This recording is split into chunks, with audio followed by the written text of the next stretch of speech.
अस्सलाम वालेकुम बेटा, this is your geography class. I hope you all are doing well. Basically बेटा, last time हम लोगों ने जो स्कूल में टॉपिक क्लियर किया था that was about latitudes and longitudes, right. Latitude के बारे में थोड़ा सा रिकॉल कर लें। आपने पढ़ा था कि ये अर्थ के ऊपर हॉरिजॉन्टल लाइंस होती हैं, राइट। उसके अलावा बेटा आप लोगों ने लॉन्गिट्यूड के बारे में पढ़ा कि ये अर्थ के ऊपर है वर्टिकल लाइंस। क्लियर है। अब हमारे पास ये जो 1.10 टॉपिक है, it is about putting latitude and longitudes together, इकट्ठे। क्या कोई ऐसा पॉइंट है जहां पे ये एक दूसरे के साथ मिल रहे हो? तो ऑफ कोर्स बेटा, there are a lot of points जहां पे ये एक दूसरे को कट करते हैं।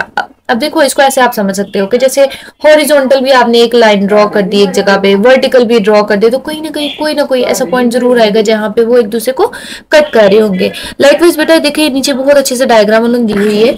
इस डायग्राम के अकॉर्डिंग आपके पास हॉरिजॉन्टल लाइंस भी दिख रही है, आपको लैटिट्यूड भी दिख रहे हैं, ठीक है। ये आपको मैप या ग्लोब पे दिखता है ऐसे। और उसके अलावा बेटा लॉन्गिट्यूड भी दिख रहे हैं। अब इनको देखते हुए आपको एक पॉइंट, एक और चीज की क्लैरिटी हो रही है कि कोई ना कोई ऐसा पॉइंट आपको मिल रहा है जहां पे ये दोनों एक दूसरे को क्रॉस कर रहे हैं, कट कर रहे हैं। तो उसी पॉइंट से आप अपनी पोजीशन डिस्क्राइब कर सकते हैं। अगर अगर आपसे पूछा जाता है ना कि भाई पोजीशन बताएं, कैसे फाइंड कर सकते हैं, या फिर आपसे पूछा जाता है कि कैसे लॉन्गिट्यूड और लैटिट्यूड जो है आपको हेल्प कर सकते हैं, तो आप ये वाली लाइन लिखेंगे। ये मैं आपको हाईलाइट कर देती हूँ। जैसे ये लिखा हुआ है, the point where the latitude and longitude meet describe the exact position of any point on the globe or map. ठीक है, किसी की भी पोजीशन बतानी हो, वेदर इट इज योर्स और किसी शिप की है, किसी भी चीज की है, तो आप बता सकते हैं कि उस पॉइंट पे जहां पे दोनों एक दूसरे के साथ कोइंसाइड कर रहे हैं। जैसे बेटा आपकी ना बुक पे बहुत अच्छी नीचे एक उन्होंने एग्जांपल दी हुई है एक शिप की, तो उस शिप के अकॉर्डिंग उन्होंने बताया, उसकी प्रॉपर लोकेशन बताई है, लैटिट्यूड भी बताया, लॉन्गिट्यूड भी बताया कि ये सपोज एक पॉइंट है, इस पॉइंट पे आपके पास क्या है, शिप खड़ा हुआ है। ठीक है, अब इसकी पोजीशन को आप कैसे डिस्क्राइब करेंगे? आप इसकी पोजीशन को डिस्क्राइब करेंगे कि अगर आप लैटिट्यूड की बात करो, हॉरिजॉन्टली बात करो, तो 50 डिग्री ये नॉर्थ आ गया। ठीक है, अगर आप बेटा इसके लॉन्गिट्यूड की बात करो तो ये है 30 डिग्री ईस्ट। तो इस तरह से आप जो है किसी भी चीज की लोकेशन बता सकते हैं। तो इस पेज से ऐसा इतना कोई मुश्किल याद करने वाला नहीं है। वो जो मैंने आपको हाईलाइट कराया उसको मेमोराइज कर ले। इसके अलावा जो बाकी पॉइंट्स हैं, ऊपर जो भी थोड़ी सी स्टोरी लिखी हुई है, उसको आप अपनी वर्डिंग में भी कर सकते हैं, राइट। उसके बाद बेटा फॉरवर्ड मूव करते हैं हम लोग। इसके बाद हमारे पास आ जाता है नेक्स्ट पेज। उस पर एक एक्टिविटी दी हुई है, उस एक्टिविटी को आप देख लीजिएगा।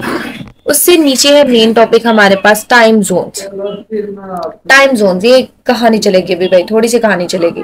अब इसमें वो कहते हैं कि हम जो है अर्थ पे रहते हैं, ठीक है, सेम ही अर्थ है, एक ही प्लेनेट है अर्थ, ठीक है, लेकिन अलग अलग सिटीज में डिफरेंट लोकल टाइम होते हैं। लाइक आप कहते हो कि भाई इस्लामाबाद का थोड़ा सा टाइम वेरिएंस होता है, और इसी तरह हमारा वेरिएशन है। जैसे ना ज्यादातर हमें पता चलता है, पता है कब ये वेरिएशन होती है? जब ना रमजान होता है ना, तो हमें आइडिया होता है कि भाई फला जगह रोजा खुल गया, हमारा नहीं खुल रहा। तो इस तरह ना हमें इस चीज का आइडिया हो जाता है कि भाई हमारा टाइम थोड़ा सा, टाइम जोन थोड़ा सा डिफरेंट है। अच्छा, अब ये जो चीज हम फॉलो करेंगे बिल्कुल माइनर सी है, थोड़ा सा टाइम डिफरेंस है। पुराने वक्तों में it was about before late 19th century, 19th century के एंड पे आप कह सकते हो, उससे पहले लोग क्या करते थे?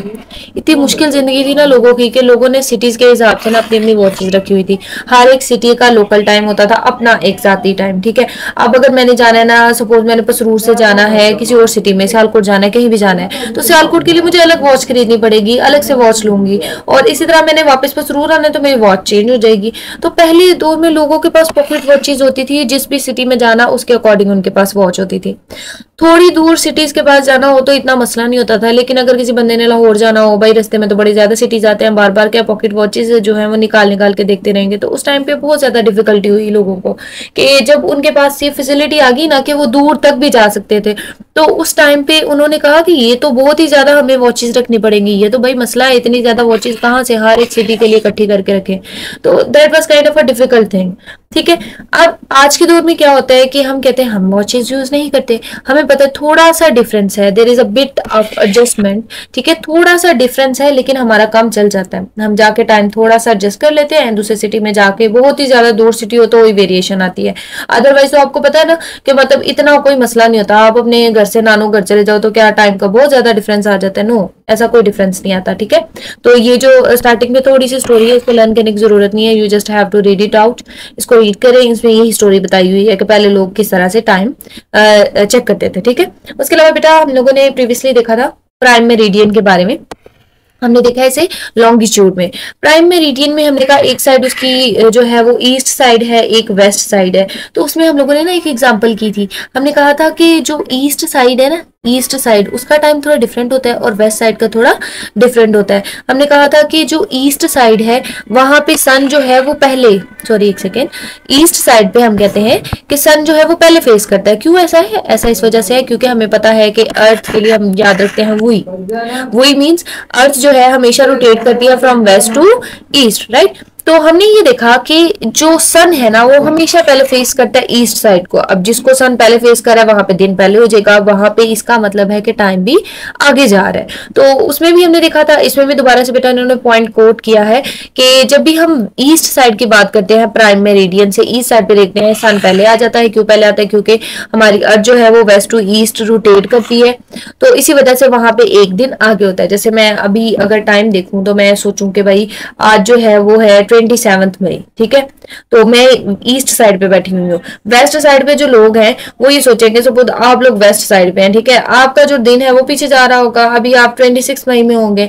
तो इस तरह से ना वेरिएशन होती है। एग्जाम्पल उन्होंने उधर दी हुई थी। अब उसके बाद एक पॉइंट जो एक ये बेटा ऐड कर रहे हैं वो ये कह रहे हैं कि अगर हमें पता है उसके ऊपर डिग्रीज होते हैं, आपको याद है ना, डिग्रीज बने हुए थे लैटिट्यूड पे भी और लॉन्गिट्यूड पे भी, उसको मेजर करते हैं डिग्रीज में। तो कहते हैं अगर हम ऐसा करें कि हम 15 डिग्री लैटिट्यूड ईस्ट की साइड पे जाए, ठीक है, लैटिट्यूड को फॉलो करते हुए ईस्ट साइड पे 15 डिग्री मूव करें, तो 15 डिग्री इक्वल होता है 1 आवर के। अगर हम ईस्ट साइड पे जाएंगे तो इसका मतलब है हम 1 घंटा आगे जा रहे हैं। अगर हम बेटा वेस्ट साइड पे जाएंगे तो इसका मतलब है 1 घंटा पीछे जा रहे हैं। तो आपने एक चीज याद रखनी है कि लॉन्गिट्यूड पे 15 डिग्री जो होता है वो 1 घंटे के इक्वल होता है, 1 आवर के इक्वल होता है। अगर हम ईस्ट साइड पे जाएंगे तो हम 1 घंटा आगे जाएंगे, अगर हम वेस्ट साइड पे जाएंगे तो 1 घंटा पीछे जाएंगे, ठीक है। सो इस ये पैराग्राफ हो गया। उसके बाद फर्दर क्या है कि जो आज के टाइम में, आज के दौर में हम जो चीजें फॉलो कर रहे हैं टाइम जोन, वो एक पर्सन ने बेटा हमें डिस्क्राइब की थी। ऐसा नहीं है कि भाई हमने खुद से बना लिया। That was a Canadian engineer. उसने क्या किया, उसने कहा कि उसने एक टाइम जोन जो है वो इंट्रोड्यूस कराया। इसको थोड़ा सा इधर से इरेज कर लेते हैं। ओके, तो बेटा उसका नाम है, उनका नाम जाहिर है थोड़ी सी हमें ना उनकी रिस्पेक्ट करनी चाहिए। Sir Sanford Fleming, Canadian engineer था बेटा। उन्होंने एक यूनिवर्सल स्टैंडर्ड टाइम इंट्रोड्यूस कराया, ठीक है। उसके अकॉर्डिंग चूंकि इन्होंने इंट्रोड्यूस कराया तो इसी वजह से हमें फादर ऑफ स्टैंडर्ड टाइम भी कहते हैं, और आज तक यही तकरीबन फॉलो होता है। और उन्होंने यही चीज क्लियर कराई। उन्होंने कहा 15 डिग्री जो है वो 1 आवर के इक्वल है। तो इसका मतलब है कि अर्थ के ऊपर टोटल कितने पार्ट्स बने होने चाहिए? 24 पार्ट्स बने होने चाहिए। एक पार्ट 15 डिग्री के इक्वल होगा। अगेन सुन ले बेटा, 24 पार्ट्स हैं और एक पार्ट 15 डिग्री के इक्वल है। जब 15 डिग्री के इक्वल है इसका मतलब है 1 आवर, 15 डिग्री मतलब 1 आवर। टोटल कितने पार्ट्स हैं? 24। तो 24 आवर्स कंप्लीट हो गए। क्लियर है? इस पॉइंट को दोबारा बेशक सुन लीजिएगा। हमने ये कहा कि अर्थ के हमने 24 टुकड़े कर दिए, ठीक है, हर टुकड़ा 15 डिग्री के इक्वल है, और हमें पता था 15 डिग्री किसके इक्वल है? 1 आवर के। तो जब पार्ट्स आपके पास 24 हैं तो टोटल आवर्स भी कितने हो गए? 24। ठीक हो गया। तो यहाँ पे बेटा उन्होंने बताया है that earth be divided into 24 time zones, each spaced 15 degree of longitude apart, ठीक है। 15 डिग्री लॉन्गिट्यूड के हिसाब से उसका डिफरेंस है। यही आज के दौर में हम यूज भी करते हैं। हम कहते हैं कि इसी को हमने क्या कह दिया? World wide standard for coordinated universal time, UTC. बेटा लास्ट टाइम ना ये इसकी फुल फॉर्म भी आई हुई थी, और इसकी फुल फॉर्म बच्चों ने उल्टी भी लिख दी हुई थी। यू से यूनिवर्सल पहले लिख दिया, टाइम पहले बाद में लिख दिया, उसके बाद एंड पे कोऑर्डिनेटेड लिख दिया। तो आपने इसकी ना जो स्टेटमेंट है, इसकी जो फुल फॉर्म है, इसको एज इट इज याद रखना है, कोऑर्डिनेटेड यूनिवर्सल टाइम, ठीक है। तो ये वर्ल्ड वाइड जो है एक्सेप्ट होना शुरू हो गया। हर बंदा इसको फॉलो कर रहा है, इसी टाइम जोन को। हम भी इसी को फॉलो कर रहे हैं, ठीक है। पहले इसका नाम कोई और था, पहले इसका नाम था ग्रीनविच मीन टाइम, जीएमटी, ठीक है, ग्रीनविच मीन टाइम, पहले इसका ये नाम था। अब इसका क्या नाम बन गया हुआ है? Coordinated universal time. क्लियर है? ओके। उसके बाद बेटा इन्होंने ना ये आपको एक ग्राफ के साथ, मैप के साथ रिप्रेजेंट किया कि उन्होंने किस तरीके से इसको स्टैंडर्ड बनाया ना यूटीसी को। यूटीसी को स्टैंडर्ड इन्होंने इस तरह से बनाया कि यूटीसी आप समझ ले कनाडा है, ठीक है। कनाडा में स्टैंडर्ड टाइम, अब इन्होंने स्टैंडर्ड टाइम रख दिया यूटीसी का 14.32 0.32, ठीक है। कहते हैं जब भी आप यूटीसी से जाएंगे, सपोज कैलिफोर्निया वाली साइड पे जाते हैं, तो आपको 8 आवर्स जो है वो बेटा सब्ट्रैक्ट करने पड़ेंगे, माइनस करेंगे। जब आप 14 में से 8 माइनस करते हैं ना, तो आपके पास आ जाता है 6.32। तो आप समझ लेंगे कि भाई कैलिफोर्निया में क्या टाइम चल रहा है, 6:32 AM। तो यहाँ पे बेटा हम देख रहे थे, हमने कहा कि यूटीसी जो है उसकी वैल्यू है 14.32, ठीक है। और उसके बाद हमने कहा अगर हम we are trying to move toward California, एक साइड हो गई कैलिफोर्निया वाली साइड पे, इन्होंने येलो कलर शो कराया, अभी मैं आपको दिखा देती हूँ, और दूसरी साइड हो गई चाइना वाली साइड। कहते हैं इन केस आप कैलिफोर्निया वाली साइड पे जाते हैं ना, तो आपको सब्ट्रैक्ट करना पड़ेगा, माइनस करने पड़ेंगे 8 आवर्स। जब आप माइनस करेंगे ना, तो जो टाइम निकलेगा वो कैलिफोर्निया का टाइम निकलेगा, ठीक है। ये जो सुबह का टाइम है 6:32, ठीक है। अगर हम बात कर लेते हैं, हमारे पास है बेटा चाइना। चाइना की जब हम बात करेंगे ना, तो हमें 8 आवर्स ऐड करने पड़ते हैं। ये भी येलो जोन है, ये भी मैं दिखाती हूँ आपको। जब आप 14.32 में 8 आवर्स ऐड करेंगे, 14 में 8 ऐड कर लो ना, ऐड करोगे तो आपको पता चलेगा 22 समथिंग आ जाएगा। तो इस तरह आपको पता चल जाता है China, sorry it's not China, it's China. China में उस टाइम पे जो टाइम होता है वो क्या है, 10.32, यानी कि 10:32 हो गए हैं, और ये रात का टाइम है। अब मैं आपको बेटा दिखा देती हूँ ये जो इन्होंने स्टैंडर्ड यूटीसी डिजाइन किया हुआ है, ये है आपके पास। अब यूटीसी देखो, इन्होंने ना ऊपर ही टॉप पे ये लिख दिया हुआ है आपकी आसानी के लिए। उन्हें क्या पता कि आप जितनी मर्जी आसानी करेंगे, हमको तो बस मुश्किल ही लगता है सारा कुछ। तो ये यूटीसी टाइम दे दिया। अब जिसमें बात कर रही थी आपके साथ कैलिफोर्निया की, और उसके अलावा बेटा चाइना की। जैसे चाइना है ये येलो वाला पार्ट, ठीक है। अगर हम चाइना वाली डायरेक्शन में जाएंगे तो what we have to do is we have to add +8। अगर हम कैलिफोर्निया वाली साइड पे जाएंगे, what we have to do is we have to subtract -8, right. ये देखो इंटरनेशनल डेट लाइन भी कितनी अच्छी दिखाई हुई है, जो कि पैसिफिक ओशन आपने पढ़ा था उसके मिड में से पास करती है, ठीक है। ये देखिए जो है स्टैंडर्ड टाइम लंदन में, ठीक है, यूटीसी ये भी दिखा दिया हुआ है प्राइम मेरिडियन के पास। उसके बाद बेटा फर्दर हमने जो करना है, हमने करने हैं रिफ्लेक्टिंग के क्वेश्चंस, ठीक है। फर्स्ट 5 उसमें से जो 5 वाले क्वेश्चन है वो पहले मैं आपके साथ डिस्कस कर लेती हूँ, वो आप लोगों ने कर लिया होगा, ठीक है। जिस बच्चे ने नहीं किया वो भी कर लीजिएगा।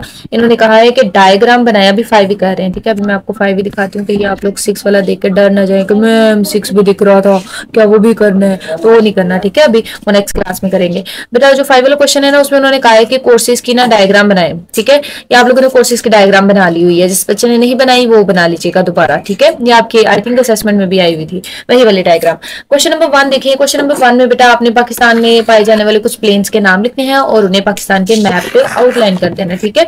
उसके बाद आ जाता है write two features of each of the following. Mountains हैं, प्लेन्स हैं, डेजर्ट्स हैं, इनके बारे में कोई से 2-2 पॉइंट्स आपने लिख देने हैं, ठीक है। आपकी चॉइस है, जो भी आपको सुटेबल लगते हैं आप लिख सकते हैं। उसके अलावा बेटा आप लोगों ने एक ऐसी डायग्राम बनानी है जिसमें आप रिप्रेजेंट कर सकें कि प्लेन्स बन रहे हैं, कि डिफरेंट टाइप ऑफ प्लेन्स कैसे बनते हैं, उसकी डायग्राम बनानी है। Question number 4 what do you understand by biodiversity. Biodiversity क्या है, ये भी आप लोगों ने इसकी डेफिनेशन इनफैक्ट आप लोगों ने सिंप्लीफाइड भी बुक पे लिखी थी, ठीक है। बायोडाइवर्सिटी की डेफिनेशन लिखिए, और role of rivers in biodiversity, rivers का क्या रोल है बायोडाइवर्सिटी में, ये करना है आपने। बेटा आप ना ये जो रिटर्न वर्क है इसको प्रॉपर उस तरह से, जैसे डेट मेंशन करके करेक्शन कॉलम एक साइड पे, और हर चीज मतलब बिल्कुल उसी तरीके से आपने करनी है जिस तरह से आप क्लास में बैठे हुए हैं, ठीक है। तो ये 5 के 5 क्वेश्चन कर लीजिएगा। ऐसा ना हो कि ये पढ़े रहे बेचारे, तो आपको पता पड़ी पड़ी चीजें खराब हो जाती हैं, तो आपने तो नहीं ना खराब करनी। तो अच्छे से पढ़ें और अच्छे से याद करें। कोई भी डाउट हो you can message me on WhatsApp as well, okay. अल्लाह हाफिज।